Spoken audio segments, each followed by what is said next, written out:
तो नमस्कार दोस्तों, स्वागत है आप सभी का फिर से अपने लैब स्टैंड फिजिक्स की क्लास में। तो वैसे गुड न्यूज़ की सिलेबस आ गया है, सभी को पता है। और सिलेबस में वही चीज़ है, मैंने पहले भी बताया था कि सिलेबस में कुछ अतिरिक्त जुड़ जरूर सकता है, लेकिन जो है वो तो रहेगा ही। तो फिजिक्स में जो था वो तो है ही, कुछ वैसे कुछ चेंज भी नहीं हुआ है फिजिक्स में, तो ठीक है। तो मतलब अब तक जो अपन ने पढ़ा, पहली यूनिट, ठीक है, 2 यूनिट जो भी अपन ने पढ़ी है वो अपने पूरा काम का है, एक भी चीज़ वेस्ट की नहीं है। और मैं जो आगे भी जो पढ़ाने वाला हूँ वो सारा point to point, syllabus to syllabus ही पढ़ाने वाला हूँ, ठीक है। जो चीज़ ज़रूरी है वो बताऊँगा, नहीं ज़रूरी हो नहीं बताऊँगा, ठीक है। अब देखो, आवेश के गुणधर्म यानी कि प्रॉपर्टीज ऑफ चार्ज और कुछ इसके इंपॉर्टेंट पॉइंट दोनों साथ में ले रहे हैं, ठीक है। इसके कुछ गुणधर्म भी है, कुछ इंपॉर्टेंट पॉइंट्स हैं, उनको अपन साथ में लेके, क्योंकि मैं आवेश पे इसलिए ज़्यादा फोकस कर रहा हूँ, कारण ये कि बहुत ज़्यादा बेसिक चीज़ है। आपको पता है मेरी पढ़ाने की स्टाइल, मैं बेसिक पे ज़्यादा फोकस कर, फिर उसके बाद जो कूलाम के लॉ आएंगे, बाकी चीज़ें वो जल्दी जल्दी निपट जाएगी, क्योंकि उनमें फिर इतना नहीं होता। ये चीज़ समझ गए ना, फिर बाकी वो चीज़ें ईजी हो जाएगी, ठीक है। तो इसीलिए मैं जो बता रहा हूँ उसको ध्यान से पढ़िए, ठीक है ना। ऐसा नहीं हो सकता आपको आता होगा ये चीज़ें देखने, सर मुझे तो पता है आवेश 2 प्रकार के होते हैं, आवेश का मात्रक ये होता है, मिलीकूलम वगैरह वगैरह वगैरह। कुछ चीज़ें ऐसी होगी जो मैं बताऊंगा ना, उसे आपको नहीं पता होगी, ठीक है। इसलिए अच्छे से देखा करो उसको। अब देखो, आवेश का ऐसा ही मात्रक एम्पियर इंटू सेकेंड या कूलाम होता है। पहला पॉइंट, आवेश का ऐसा ही मात्रक एम्पियर इंटू सेकेंड या कूलाम होता है। एम्पियर इंटू सेकेंड क्यों होता है वो भी मैं आपको बताऊंगा।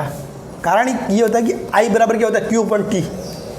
धारा बराबर आवेश बटा समय ना, तो क्यू बराबर क्या होगा, इस साइड समय का गुणा करो तो आई इंटू टी, यानी कि एम्पियर इंटू सेकेंड। मैं बताऊंगा बाद में। मोस्टली इसको अपन किससे लिखेंगे, कूलाम से, या कूलाम होता है। कूलाम को किससे लिखेंगे, सी। सिंबल क्या होगा इसका, सी। समझ गए क्या होगा, सिंबल सी। जैसे कि बल का सिंबल होता है कि 5 न्यूटन, तो 5 N लिखते हैं ना, वैसे वैसे चार्ज को, जैसे कि 5 कूलाम हो गया तो 5 C लिखेंगे। समझ गए, पहला पॉइंट क्लियर, कोई डाउट नहीं। Okay, next. फिर सबसे इंपॉर्टेंट ये आता है, आप ये न्यूमेरिकल्स आएंगे ना, उनमें ये चीज़ें काम आएगी न्यूमेरिकल्स में, क्योंकि कूलाम अगर मैं बोलूँ ना कि 1 कूलाम तो बहुत ज़्यादा होता है, 1 कूलाम बहुत ज़्यादा होता है, सिंपली चीज़ नहीं होती, ठीक है ना। तो 1 कूलाम बहुत ज़्यादा होता है। 1 कूलाम यदि कि ये मान लो कि 1 कूलाम यदि 1 सेकंड के लिए बह रहा है तो वो 1 एम्पियर धारा लेके जा रहा है, और 1 एम्पियर धारा तो बहुत घातक होती है, ठीक है। 1 एम्पियर धारा बहुत घातक होती है, आपको अच्छा खासा झटका दे सकती है, ठीक है। तो जो 1 कूलाम हुआ वो बहुत ज़्यादा होता है, तो इसलिए जबकि हम जो घर्षण से वगैरह जो आवेश आता है वो बहुत कम होता है, ठीक है। क्योंकि उसमें क्या होता है, 1 इलेक्ट्रॉन जाता है, 2 जाते हैं, 3 जाते हैं, 4 जाते हैं, तो 1 इलेक्ट्रॉन का आवेश यानी कि -1.6 × 10⁻19, तो देख लो कितना क्या हो रहा है, तो वो चीज़ें। तो अब देखो, इनको आएगा किसमें, जो कूलाम में नहीं आएगा तो वो कैसे आएगा, या तो 1 mc, 1 μc, 1 nc, 1 pc, ठीक है। 1 mc, 1 μc, 1 nc, 1 pc। अब देखो, mc का मतलब होता है milli coulomb, m for milli, c for coulomb, milli coulomb. अब मिली मतलब होता है, हमेशा ध्यान रखना, मिली मतलब 10⁻³ माइक्रो यानी 10⁻6, नैनो यानी 10⁻9, पिको यानी 10⁻12। उसके अलावा फेम्टो वगैरह आगे भी होते हैं, लेकिन उतने नहीं आएंगे, बस 4 पता होना चाहिए, 4 सफिशिएंट है, ठीक है। मिली, माइक्रो, नैनो, पिको, मिली, माइक्रो, नैनो, पिको, ओके। अब देखो, इसको किस से लिखेंगे, मिली को m से, ये कंफ्यूजन हो ना, माइक्रो को म्यू से लिखते हैं, मिली को m से, क्योंकि दोनों म से स्टार्ट हो रहे हैं, लेकिन मिली m फॉर मिली होता है, और म्यू यू जैसा, इसको म्यू बोलते हैं, यू नहीं बोलते, ठीक है, इसको म्यू बोलते हैं एक्चुअली में, ठीक है। तो उसको बोलते हैं माइक्रो, तो इनको ऐसे लिख सकते। अब जैसे कोई आपको बोलेगा कि 5, अगर ऐसे बोलते कि 5 मिली कूलाम आवेश है, कोई क्या है 5 मिली कूलाम आवेश है, तो इसका मतलब क्या हुआ, आप लिखोगे 5 × 10⁻³ कूलाम, 5 × 10⁻³ कूलाम। आपको क्या करना है, इस m की जगह क्या करना है, 10⁻³ लिखना है। अगर ये म्यू होता तो 10⁻6 लिखते हैं। समझ गए ये डाउट क्लियर? ठीक है। अब देखो ये क्वेश्चन है कि 1000 नैनोकुलम को मिलीकुलम, माइक्रोकुलम और पिकोकुलम में बदलना है। तो क्या दिया हुआ है, 1000 नैनोकुलम। ठीक है, आप क्या करो, नैनो मतलब कितना होता है, नैनो मतलब 10⁻⁹, तो 10⁻⁹ C ये हो गया भाई। नैनो की जगह क्या लिखा, 10⁻⁹। अब आप ये 10⁻³ है और ये 10⁻⁹ गुणा होगा कितना रहेगा, 10⁻⁶ C। इसका मतलब क्या हो गया, ये 1 म्यू C, 1 म्यू C। अब देखो, अब आपको वो क्या करना है, इसको बदलना। नेक्स्ट ये तो आपने बदला म्यू C में, अब बदलना है PC में, पिकोकुलम। किसे बदलना है, पिकोकुलम। तो पिकोकुलम में बदलने के लिए क्या करो, पिको मतलब ऊपर और नीचे क्या होना चाहिए, 10⁻⁻, यानी कि साइड में क्या होना चाहिए, 10⁻12। तो क्या कर दो, 10⁻12 करने के लिए मैं ऊपर और नीचे 10⁻6 से गुणा कर दूंगा। 10⁻6 × 10⁻6 अपन 10⁻6। ठीक है, तो ये कितना हो जाएगा, ये बन के हो जाएगा 10⁻12। फिर जब गुणा होगा तो घातें क्या होगी, आपस में जुड़ जाएगी। घातांक नियम पता है ना, ठीक है, कि a की पावर x इंटू a की पावर y, तो क्या होता है, ऐसे होता है ना, a की पावर x इंटू a की पावर y। ये बताने की जरूरत नहीं ना, a की पावर x प्लस y ऐसे होता है। अगर भाग में होता है तो x माइनस y, तो कितना हो जाएगा, 10⁻12। और नीचे क्या हो जाएगा, 10⁻6। अब 10⁻6 यदि नीचे है, इसको ऊपर लेके जाओगे तो क्या होगा, 10⁻6 हो जाएगा, 10⁻6 हो जाएगा। इंटू क्या रहेगा, 10⁻12। 10⁻12 को क्या लिखोगे, PC, पिकोकुलम। क्या होगा, पिकोकुलम। समझ गए, ये हो जाएगा 10⁻6 पिकोकुलम। बात समझ में आ गई। अब सेम 1000 नैनोकुलम, 10⁻6 पिकोकुलम। अब ये बदल दिया, अब किसे बदलना है, मिली में बदलना है। तो मिली में बदलने के लिए क्या करोगे, आपके पास ये है 1 म्यू C है। म्यू यानी कि कितना होता है, 10⁻6 और C, ठीक है, C यानी कि कुलम। अब आपको मिली में चेंज करना, तो यानी कि इसको तोड़ दो, 2 पार्ट कर दो, 10⁻3, 10⁻3 C। तो ये क्या लिखो, 10⁻3, इस 10⁻3 को लिख दो मिली M और C, तो 10⁻3 मिली कुलम। समझ गए।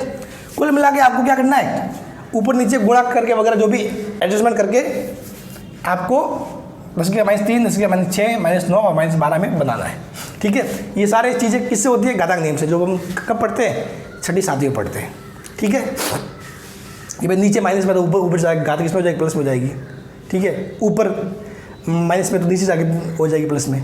ठीक है, फिर अगर वो जो गुणा करोगे, जैसे कि a⁻x इंटू a⁻y, तो a⁻x प्लस y हो जाएगा। अगर भाग में हो तो a⁻x माइनस y हो जाएगा। वो चीज़ें मेरे ख्याल से आपको बताने की जरूरत नहीं है, क्योंकि वो भी अगर बताने लग जाऊँ, वो भी अगर नहीं पता तो शायद बहुत मुश्किल है चीज़ें। ठीक है,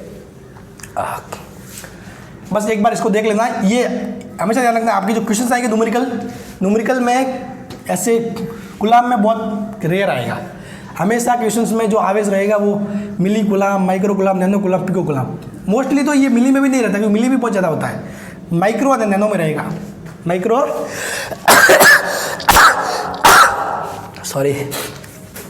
माइक्रो और नैनो में रहेगा। ठीक है, तो ये बात आप समझ गए कैसे चेंज करना है।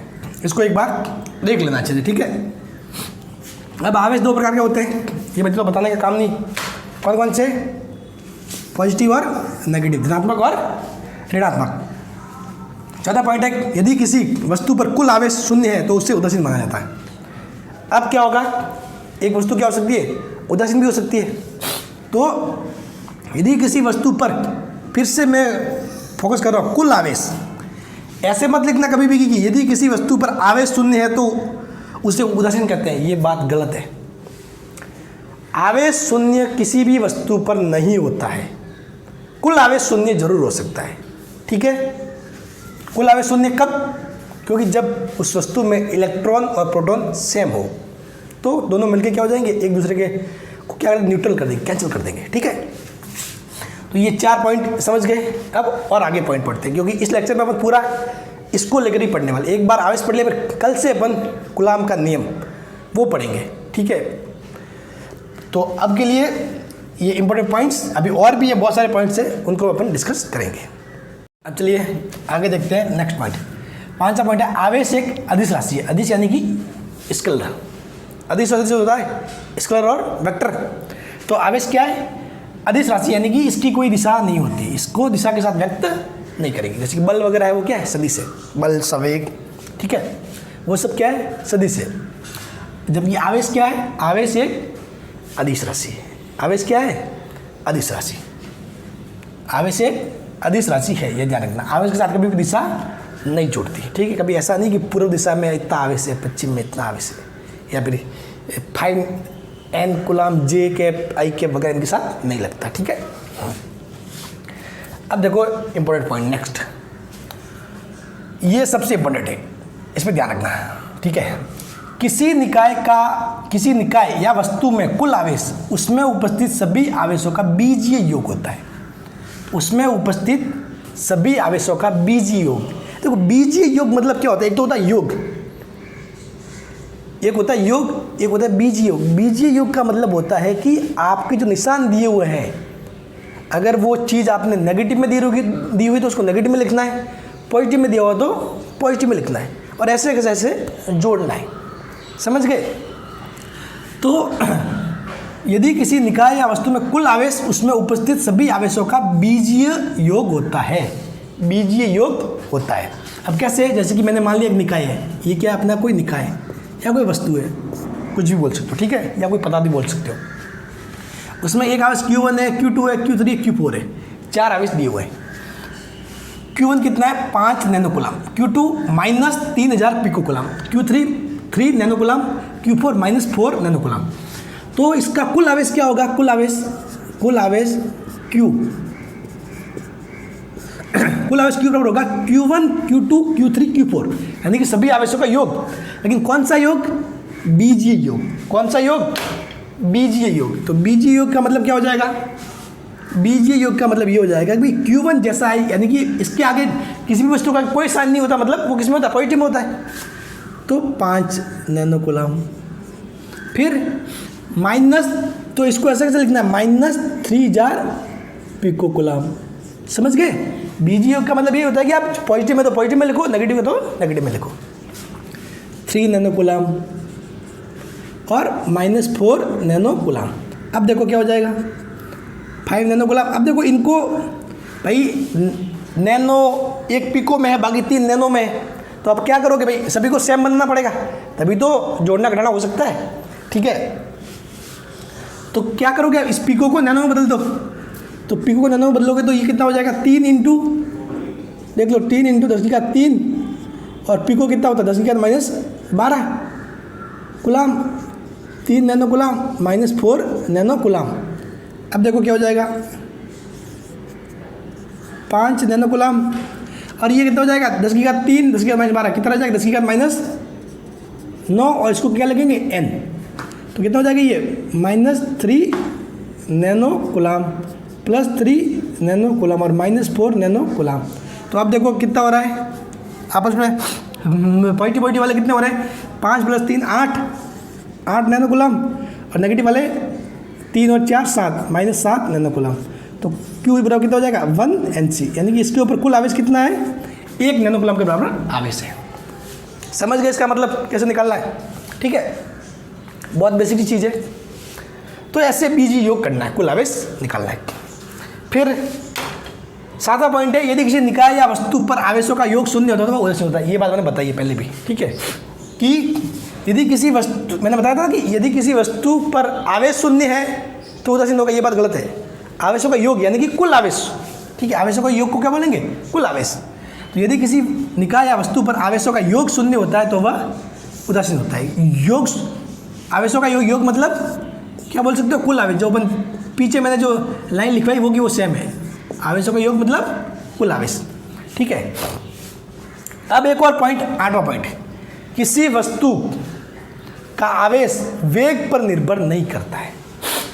किसी वस्तु का आवेश वेग पर निर्भर नहीं करता है। यानी कि क्या हुआ कि भाई एक मेरा ये बस मार्कर, ठीक है, मैंने इसको मार्कर को यहाँ पे घिस दिया, बहुत सारा रगड़ लिया। घिसूंगा तो हो सकता है चार्ज इस पे आ जाए, इस पे किसी पे भी एक न एक पे चार्ज आएगा, ठीक है। अगर ये इलेक्ट्रॉन देगा तो ये क्या हो जाएगा, पॉजिटिव हो जाएगा मेरी चमड़ी, और ये नेगेटिव हो जाएगा। फिर नेगेटिव हो गया, कुछ चार्ज आ गया, तो अब ये स्थिर है। अब इसको मैं वेग दूंगा, गतिशील कराऊंगा, तो वो चार्ज थोड़ी ना गायब हो जाएगा, तो उतना ही रहेगा, ठीक है। तो इसके कहने का मतलब ये है कि किसी वस्तु का आवेश वेग पर निर्भर नहीं करता है। किसी वस्तु का आवेश वेग पर निर्भर नहीं करता है। क्यों, जो विराम अवस्था में है वो गतिशील अवस्था में भी होगा। यदि कोई वस्तु है जिस पर 5 गुलाम आवेश है मान लिया, तो विराम अवस्था में अगर वो रुकी हुई है तो भी 5 गुलाम ही रहेगा। अगर उसको कितने भी वेग से फेंक दो तो भी उसके ऊपर आवेश 5 गुलाम ही रहेगा। ध्यान रखना, आवेश वेग पर निर्भर नहीं करता है। क्यू विराम अवस्था बराबर क्यू गतिशील अवस्था, ठीक है। वैसे आपने डेली लाइफ में कुछ आवेश के एग्जाम्पल देखे हैं क्या? जब मतलब जैसे कि अभी तो आपको तो इतना बेसिक से लेके नहीं गया, जब मैं 12th वालों को पढ़ाता था तो ऐसे एग्जाम्पल दिया करता था। जैसे कि आपने कुछ चीज़ें देखी होगी, एक नॉर्मली होता है अपन जब ये था खासतौर पर टी शर्ट वगैरह उसमें ज़्यादा होता है। आप नाइट के समय देखा करो, बहुत बार टी शर्ट खोलते हो ना आप, ठीक है, तो ये चिंगारी निकलती है, कट कट होता है ना, बहुत बार होता है ऑब्वियसली। ऐसे मतलब टी शर्ट या शर्ट मतलब कुछ भी ऐसे खोलते हो तो मतलब ऐसे मतलब पूरे दिन पर क्या होता है, ये गला गर्दन के पीछे घर्षण होते चार्ज आ जाते हैं। बहुत बार उसको खोलते हो तो फिर वो चिंगारी उत्पन्न होती है, ठीक है। चिंगारी क्यों होती है? फिर वो पॉजिटिव नेगेटिव मिल के फिर वो एक दूसरे को डिस्ट्रॉय कर देते, ख़त्म कर देते हैं। समझ गए ना? ऐसे एग्जाम्पल देखे होंगे आपने, कभी शर्ट उतारते वक्त चिंगारी निकली होगी, छोटी सी, ज़्यादा नहीं, मतलब तो शर्ट जल जाएगा, ठीक है, बहुत छोटा सा, ऐसे बहुत बार होता है, ठीक है।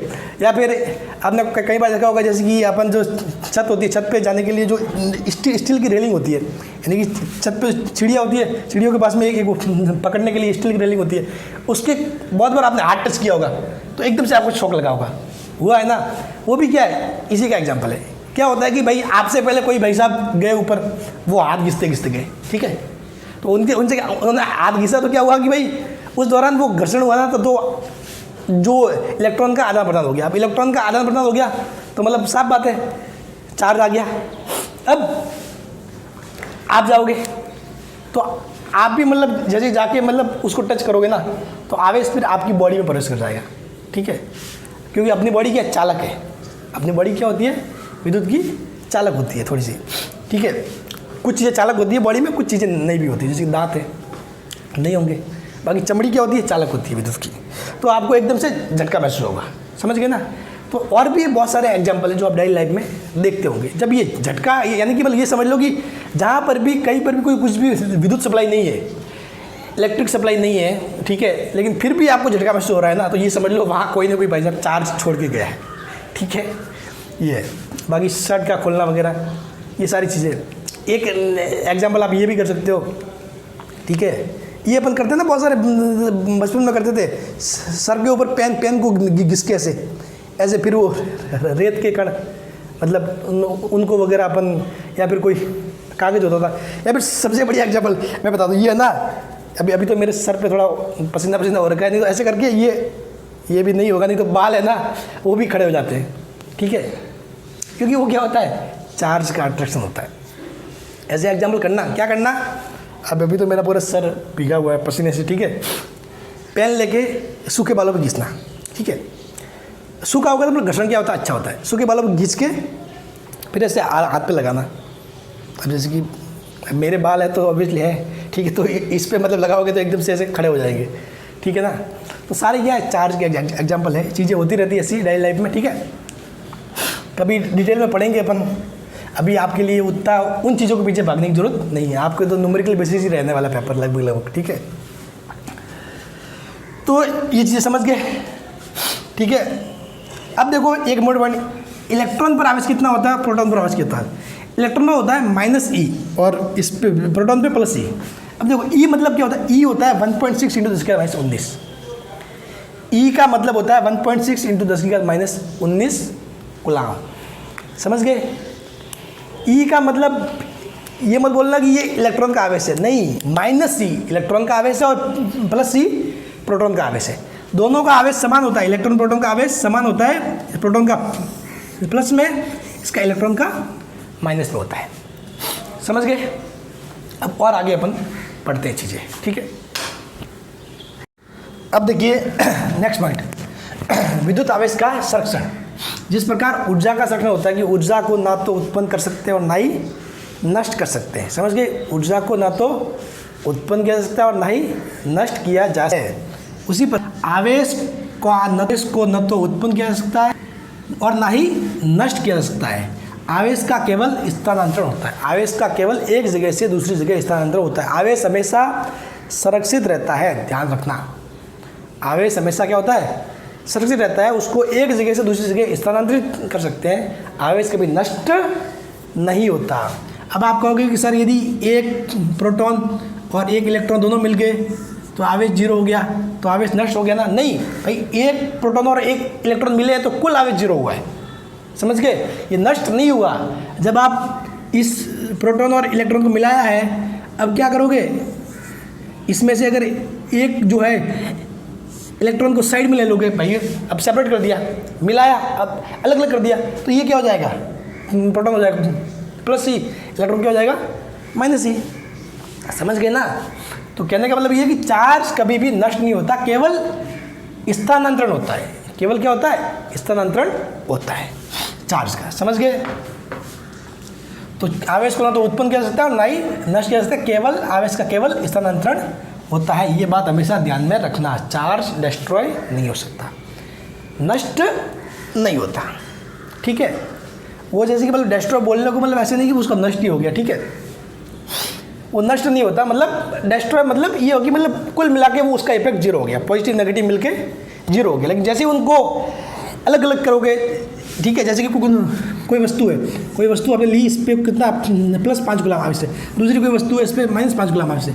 अब आपने दोनों को मिला दिया, तो क्या हो जाएगा? इसका बिल्कुल 0 हो जाएगा, यानी चार्ज 0 हो गया, ठीक है। चार्ज 0 होने के लिए ये थोड़ी गायब थोड़ी ना हो गया, गायब नहीं हुआ ना, कुल मिला के 0, क्योंकि इसमें 5 पॉजिटिव 5 मतलब इसमें क्या होंगे? प्रोटॉन ज़्यादा होंगे, इसमें -5 यानी कि इलेक्ट्रॉन ज़्यादा होंगे। तो दोनों मिलाओगे तो क्या होगा? प्रोटॉन और इलेक्ट्रॉन की मात्रा इक्वल हो जाएगी और न्यूट्रल हो जाएगा। इसका मतलब ये थोड़ी है कि मतलब न्यूट्रॉन गायब हो गया, सॉरी इलेक्ट्रॉन गायब हो गया या फिर प्रोटॉन गायब हो गया, वो नहीं होगा ना, क्योंकि इलेक्ट्रॉन और प्रोटॉन तो गायब होते नहीं, तो वो गायब नहीं होंगे तो उनका आवेश कहाँ से गायब होगा, ठीक है ना। तो इनको मिलाओगे तो कुल चार्ज 0 हो जाएगा, ठीक है। लेकिन चार्ज अभी भी है, ये 0 का मतलब क्या है? +5 -5 दोनों जुड़ के 0 हो रहा है, लेकिन दोनों +5 और -5 मौजूद है, ठीक है। जैसे कि फॉर एग्जांपल ऐसे हुआ, ये है, ठीक है। अब ये वस्तु आपको स्थिर अवस्था में दिख रही है। अब आप सोच रहे हो कि सर इस पर जो बल लग रहा है वो शून्य है, बल शून्य नहीं है, इस पर कुल बल शून्य है। कैसे? भाई गुरुत्वाकर्षण नीचे लग रहा है, मैं उसको ऊपर की तरफ खींच के रख रहा हूँ, लेकिन आपको दिखने के लिए दिख क्या रहा है कि कुल मतलब ये क्या है कि बल की भी शून्य लग रहा है, लेकिन रियल में तो क्या हो रहा है? गुरुत्वाकर्षण नीचे खींच रहा है, मैं उसको ऊपर खींच रहा हूँ, इसको न्यूट्रल बना के रखा हूँ। जैसे ही एक चीज़ हटा ली तो एक चीज़ का इफेक्ट आ जाएगा। तो ये समझ लो, जैसे ही अपने इलेक्ट्रॉन हटा लिए तो किसका? प्रोटॉन का इफेक्ट आ जाएगा, तो ये क्या हो जाएगा? फिर से पॉजिटिव हो जाएगा। बात समझ गए? तो ना तो उत्पन्न कर सकते हो और ना ही नष्ट कर सकते हैं। नेक्स्ट बात, विद्युत आवेश का क्वांटीकरण। क्वांटीकरण मतलब क्या होता है? किसी वस्तु पर आवेश की मात्रा इलेक्ट्रॉन ऑब्लिक प्रोटॉन पर आवेश की मात्रा के पूर्ण गुणज के रूप में होती है। पूर्ण गुणज के रूप में मतलब कैसे? कहने का मतलब क्या होगा कि आप देखो, आवेश का न्यूनतम मान क्या हो सकता है? भाई आवेश किसकी वजह से आता है? आवेश या तो आएगा प्रोटॉन और न्यूट्रॉन, इनकी वजह से आता है, ठीक है। लेकिन ये बात है ना, जब वस्तु आवेशित होती है तो उसमें आदान प्रदान केवल इलेक्ट्रॉन का होता है, प्रोटॉन का कोई रोल नहीं होता। लेकिन जब कुल आवेश का जोड़ करते हैं तब उसमें प्रोटॉन भी शामिल होता है। ये बात ध्यान रखना, कंफ्यूज मत होना आप, ठीक है। तो क्या होगा? अब जैसे कि फॉर एग्जांपल कोई वस्तु है, ठीक है, उसमें 3 क्या है? प्रोटॉन है, और 4 क्या है? 4 है इलेक्ट्रॉन, तो इसका मतलब क्या हो जाएगा 3 प्रोटॉन यानी कि +3e और -4e, तो इसका मतलब क्या हो गया -e। ये इस पर कुल आवेश हुआ, तो ये हुआ क्या आखिर में, इसका क्या पूर्ण गुणज के रूप में हुआ, यानी कि पूर्ण गुणज, यानी कि मतलब 2e हो सकता है, 5e हो सकता है, ऐसे कुछ भी आ सकता है। जैसे कि आवेश का मान वस्तु पर कुल आवेश +-e भी हो सकता है, +-2e, +-3, +-4e, ऐसे ऐसे कुछ भी हो सकता है। अगर जैसे कि मान लो यहाँ पे अगर ये 4 होता, ये 4 होता और ये कितना 3 होता, तो कितना होता, यहाँ पे आ जाता +e, समझ गए। तो ये क्या होगा, किसी वस्तु पर आवेश की मात्रा, ये क्या होगा, इसके पूर्ण गुणज, यानी कि इलेक्ट्रॉन और प्रोटॉन का जो आवेश है उसके पूर्ण गुणज के रूप में होगा, यानी कि n इंटू इलेक्ट्रॉन का आवेश -e, या तो ये होगा, या n इंटू जो प्रोटॉन पे कुल आवेश से +e, ये होगा। साथ में लगोगे तो क्या हो जाएगा, +-ne, समझ गए। तो कुल आवेश Q इक्वल क्या हो जाएगा, +-ne, समझ गए। अगर भाई उस पर इलेक्ट्रॉन ज़्यादा है तो क्या हो जाएगा, Q इक्वल टू -ne, अगर प्रोटॉन ज़्यादा है तो क्या हो जाएगा, Q इक्वल टू +ne, समझ गए। तो ये पूर्ण गुणज के रूप में होगा, क्योंकि आवेश की का न्यूनतम मान क्या हो सकता है, आवेश का न्यूनतम मान क्या हो सकता है, 1.6 × 10⁻⁹ कितना होगा, E के बराबर। आवेश का न्यूनतम मान कितना होता है, E। अब वो अगर इलेक्ट्रॉन है तो -e और प्रोटॉन है तो +e। और एक बात ध्यान का, न्यूट्रॉन पर आवेश शून्य होता है, न्यूट्रॉन पर कोई आवेश नहीं होता, न्यूट्रॉन आवेश रहित होता है, ठीक है। एक पॉइंट और, आवेश हमेशा किसी न किसी वस्तु पे मिलेगा आपको, अकेला आपको आवेश उड़ता हुआ दिखाई नहीं देगा कि भाई देखो वो जा रहा है आवेश, ऐसा कभी नहीं होने वाला, ठीक है ना। आवेश नाम का लड़का हो सकता है, ठीक है, वो आपको घूमता हुआ जरूर दिख सकता है, लेकिन सिंपली ऐसे आवेश जो अपन चार्ज की बात कर रहे हैं वो आपको अकेला घूमता हुआ नहीं दिखाई देगा। वो आवेश किसी न किसी वस्तु पे होगा, उसका कुछ ना कुछ द्रव्यमान होगा। जैसे कि मैं बोल रहा हूँ न्यूनतम आवेश क्या होता है, या तो जो प्रोटॉन है उसकी वजह से, या फिर इलेक्ट्रॉन है उसकी वजह से। तो ये इलेक्ट्रॉन का भी कुछ द्रव्यमान होता है, इलेक्ट्रॉन का भी क्या होता है, कुछ द्रव्यमान होता है, इस प्रोटॉन का भी कुछ द्रव्यमान होता है, और उन्हीं के ऊपर ये आवेश होता है, समझ गए। तो आवेश हमेशा किसी न किसी द्रव्यमान वाली वस्तु के साथ रहेगा, ठीक है, जहाँ द्रव्यमान है वहाँ आवेश रहेगा, ठीक है, समझ गए। हाँ, अकेला कोई आवेश का अस्तित्व मतलब नहीं होता, अकेला आवेश घूमता हुआ दिखाई नहीं दे सकता। कारण ये आवेश किसकी वजह से आता है, या तो प्रोटॉन की वजह से आता है या फिर इलेक्ट्रॉन, इनका टोटल इफेक्ट होता है, ठीक है। तो भाई इनका टोटल इफेक्ट होता है, ये खुद भी तो क्या है, इलेक्ट्रॉन, और ये प्रोटॉन क्या है, द्रव्यमान है, समझ गए। ये खुद भी क्या है, द्रव्यमान है। तो आवेश हमेशा किसी न किसी द्रव्यमान वाली वस्तु से संबंधित रहेगा, समझ गए। ये पॉइंट इतने। अब एक आध न्यूमेरिकल कर लेते हैं और 2 पॉइंट और लिख लेते हैं, ठीक है। फिर उसके बाद ये आवेश वाला चैप्टर, मतलब आवेश का बेसिक पूरा हो जाएगा, फिर अपन पढ़ेंगे कूलाम का नियम। अब देखो नेक्स्ट पॉइंट, कोई वस्तु इलेक्ट्रॉन का त्याग करती है, ठीक है, कोई वस्तु इलेक्ट्रॉन का त्याग करती है तो क्या हो जाएगी, धन आवेशित हो जाएगी। इलेक्ट्रॉन का त्याग करेगी तो यानी कि इलेक्ट्रॉन की कमी हो जाएगी, और जो प्रोटॉन की वैल्यू है वो उसमें बढ़ जाएगी, यानी कि वो क्या हो जाएगा, पॉजिटिव हो जाएगा, धन आवेशित हो जाएगा। इलेक्ट्रॉन का त्याग करता है यानी कि धन आवेशित, ठीक है। यहाँ पे देने वाला क्या हो जाएगा, धन आवेशित, धनवान। तथा उस स्थिति में उसका द्रव्यमान कम हो जाता है, क्योंकि भाई आपने क्या किया, इलेक्ट्रॉन दिया है, इलेक्ट्रॉन दिया है, तो इलेक्ट्रॉन में भी तो क्या होता है, कुछ द्रव्यमान होता है, इलेक्ट्रॉन का भी खुद का कुछ द्रव्यमान होता है। तो आपने इलेक्ट्रॉन दिया मतलब क्या दिया, कुछ द्रव्यमान दिया है, तो कुछ द्रव्यमान दोगे तो आपके खुद के जो कुल द्रव्यमान में क्या हो जाएगी, कमी हो जाएगी, तो उसका द्रव्यमान कम हो जाता है। सेम टू सेम ये चीज़, कोई वस्तु इलेक्ट्रॉन का ग्रहण करती है यानी कि लेती है, तो वस्तु क्या हो जाएगी, ऋण आवेशित हो जाएगी। यानी कि इलेक्ट्रॉन लिया तो क्या हो गया, अपन किसी के ऋण में आगे ऋणी हो गए, ये हो गया, मतलब इलेक्ट्रॉन ले लिया तो इलेक्ट्रॉन की अधिकता होगी तो अपन क्या हो जाएगी, ऋण आवेशित हो जाएगी। लेकिन उस स्थिति में उसका द्रव्यमान बढ़ जाता है, क्यों, क्योंकि आपके पास पहले जो द्रव्यमान था उसके अलावा कुछ एक्स्ट्रा द्रव्यमान और आया है उसमें, यानी कि जो इलेक्ट्रॉन आया है उसका कुछ द्रव्यमान ऐड हो गया आपके में, तो द्रव्यमान क्या हो जाएगा, बढ़ जाएगा। समझ गए, इन पॉइंट को अच्छे से विचार करना, ठीक है। तीसरा, समान प्रकृति के आवेशों के मध्य प्रतिकर्षण होता है, यानी कि पॉजिटिव दो आवेश, उनके मध्य क्या होता है, प्रतिकर्षण। नेगेटिव दो आवेश, उनके मध्य क्या होगा, प्रतिकर्षण, मतलब दूर दूर भागना, ठीक है। दूर दूर भागना, पॉजिटिव पॉजिटिव प्रतिकर्षण, नेगेटिव नेगेटिव प्रतिकर्षण। समान प्रकृति के आवेशों के मध्य प्रतिकर्षण होता है। विपरीत प्रकृति के आवेशों के मध्य आकर्षण, विपरीत यानी कि एक प्लस एक माइनस, तो इनके मध्य क्या होगा, आकर्षण होगा। सेम बात है जो अपनी डेली लाइफ में भी होता है, ठीक है भाई, विपरीत प्रकृति के प्रति अपने को आकर्षण होता है, ठीक है, और समान प्रकृति के प्रति प्रतिकर्षण ऑब्वियसली, ठीक है। नेचुरल भी है और रियल में आवेश के साथ ऐसा होता भी है, ठीक है। तो प्लस प्लस माइनस माइनस, इसमें क्या होगा, प्रतिकर्षण, ठीक है। एंड विपरीत प्रकृति प्लस माइनस यानी कि उसमें आकर्षण होगा, ठीक है, अट्रैक्शन। अब देखो एक पॉइंट, ये बहुत इंपॉर्टेंट पॉइंट है, ठीक है। प्रतिकर्षण केवल आवेशित वस्तुओं के मध्य होता है।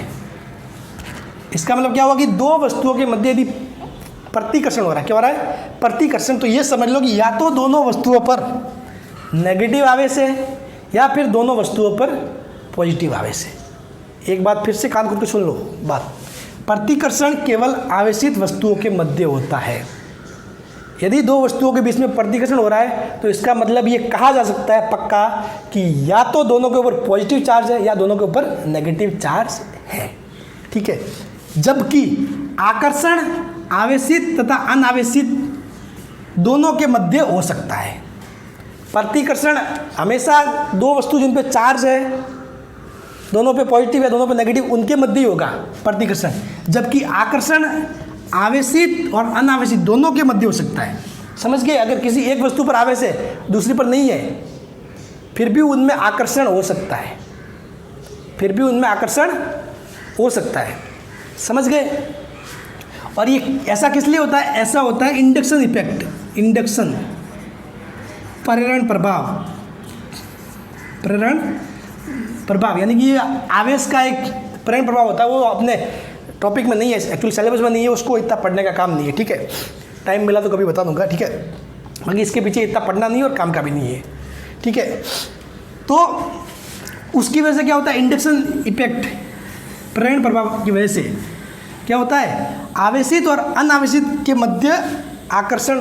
और ये नहीं कि हमेशा होगा ही, हो सकता है। अगर मैं ये बोलूँ कि भाई अगर फॉर एग्जांपल कि इन दोनों के मध्य क्या हो रहा है, आकर्षण हो रहा है, तो मैं ये नहीं कह सकता कि तो दोनों के ऊपर आवेश है। हो सकता है कि एक के ऊपर आवेश हो, एक के ऊपर ना हो, समझ गए। लेकिन यदि प्रतिकर्षण हो रहा है तो मैं पक्का कह सकता हूँ कि दोनों के ऊपर आवेश है, समझ गए। तो क्या हुआ, सिंपल सी बात, प्रतिकर्षण केवल आवेशित वस्तु के मध्य होता है जबकि आकर्षण आवेशित और अनावेशित दोनों के मध्य हो सकता है। अब इसका एक अच्छा सा एग्जाम्पल आप करना खुद, सूखे बालों पे पेन घिस के, ठीक है, कागज़ के टुकड़े को रख के टुकड़े करके उसके पास लेके जाना, वो उसको क्या करेगा, अट्रैक्ट करेगा कागज़ के टुकड़े को। अपने जो बाल है उसके पास लेके जाना, वो भी क्या हो जाएंगे, खड़े हो जाएंगे। ये सब कुछ किसके एग्जाम्पल है कि भाई आपने इसको तो घिसा, पेन का घर्षण किया तो पेन पे तो आवेश आ गया, लेकिन बालों पे कोई आवेश नहीं था, कागज़ पे कोई आवेश नहीं था, फिर भी उनके मध्य क्या हो रहा है, आकर्षण हो रहा है, समझ गए।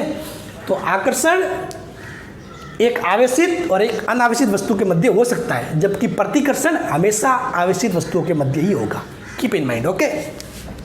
अब एक आध न्यूमेरिकल कर लेते हैं, फिर उसके बाद ये आवेश से संबंधित सारी बातें क्लियर। उसके अलावा कुछ और एक्स्ट्रा बातें अगर साइड में कभी जरूरत पड़ी कि भाई कुछ न्यूमेरिकल में आ गया या फिर कुछ अपन थ्योरी पढ़ते हुए कुछ चीज़ें आ गई तो मैं साइड में बता दूंगा। बाकी मोस्टली आवेश से संबंधित सारी चीज़ें मैंने क्लियर कर दी है। अब अपन कूलाम लॉ की तरफ बढ़ेंगे और वहाँ से अपन चैप्टर फास्ट स्टार्ट में लेके जाएंगे बहुत अच्छी स्पीड में, ठीक है। एक दो न्यूमेरिकल कर लेते हैं। अब देखो लास्ट ये कुछ इंपॉर्टेंट चीज़ है, इलेक्ट्रॉन, प्रोटॉन और न्यूट्रॉन। तो देखो इलेक्ट्रॉन का द्रव्यमान कितना होता है, 9.1 × 10⁻31 kg और उस पर आवेश -1.6 × 10⁻19 कूलाम। जो प्रोटॉन होता है उसका द्रव्यमान 1.672 × 10⁻27 kg, आवेश +1.6 × 10⁻19 kg, सॉरी आवेश 10⁻19 कूलाम, ठीक है। न्यूट्रॉन द्रव्यमान 1.674 × 10⁻27 kg, ठीक है। और इस पर आवेश क्या होता है, शून्य होता है। न्यूट्रॉन को आप उदासीन नहीं बोल सकते। उदासीन तो कब होता है, जब इलेक्ट्रॉन प्रोटॉन मिलकर जीरो बनाते हैं, तब वो केस होता है उदासीन। इस पर आवेश ही नहीं होता, इस पर आवेश ही नहीं होता क्योंकि न्यूट्रॉन बहुत छोटा कण है, नाभिक में होता है, ठीक है। इसमें भाई आवेश इसलिए नहीं होता क्योंकि इसमें न्यूट्रॉन के अंदर और कुछ नहीं होता। न्यूट्रॉन के अंदर ना तो कोई इलेक्ट्रॉन होता है ना प्रोटॉन होता है, समझ गए ना, ठीक है। न्यूट्रॉन खुद एक बहुत छोटा कण है, उसमें कुछ भी नहीं होता। तो इस पर आवेश, न्यूट्रॉन पर आवेश क्या बोलोगे? शून्य बोलोगे। शून्य बोलना सही रहता है, उदासीन नहीं बोलो। उदासीन का मतलब होता है कि भाई किसी वस्तु में इलेक्ट्रॉन प्रोटॉन मिलकर शून्य बना रहा है, जबकि इसमें आवेश ही नहीं है। ये क्या बोलोगे? इसको न्यूट्रॉन को आवेश रहित बोल सकते हो, ठीक है। ये मैंने इसलिए लिखवा है कि ये क्वेश्चन में आपके आएंगे और एग्जाम में आपको इसका इलेक्ट्रॉन का द्रव्यमान पता होना चाहिए, प्रोटॉन का पता होना चाहिए, न्यूट्रॉन का पता होना चाहिए, ठीक है। ये चीज़ें बहुत काम आएगी आपके आगे भी, ठीक है। इनको याद कर लेना, अभी से खोपड़ी बिठा लो।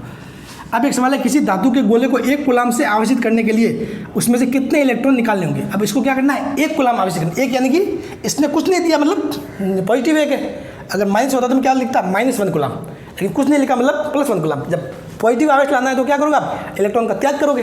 तो इलेक्ट्रॉन का त्याग, कितने इलेक्ट्रॉन त्याग करोगे कि आवेश कितना आ जाए? 1। तो आपको पता Q बराबर Ne, ठीक है। तो N निकालना है, तो Q/E, Q कितना है? 1 कूलाम, और E कितना होता है? 1.6 × 10⁻19 भाग दोगे तो 6.25 × 10⁻18 इलेक्ट्रॉन। इतने सारे इलेक्ट्रॉन जब निकालोगे तब जाके 1 कूलाम आवेश आ जाएगा। समझ गए? तो अभी ये चार्ज वाला चीज़ें, सारी चीज़ें पूरी हो गई है। नेक्स्ट चैप्टर में अपन पढ़ेंगे, क्या पढ़ेंगे? कूलाम का नियम। समझ गए? और उसको अच्छे से पढ़ना है। कूलाम का नियम और एक बेसिक चीज़ है, ठीक है। तो उसको भी अच्छे से पढ़ेंगे। सारी चीज़ें अपन अच्छे से ही पढ़ने वाले, ठीक है। लेकिन इसको भी अच्छे से एक बार देख लेना, क्योंकि ये चीज़ें आगे काम में आने वाली है। So thank you so much.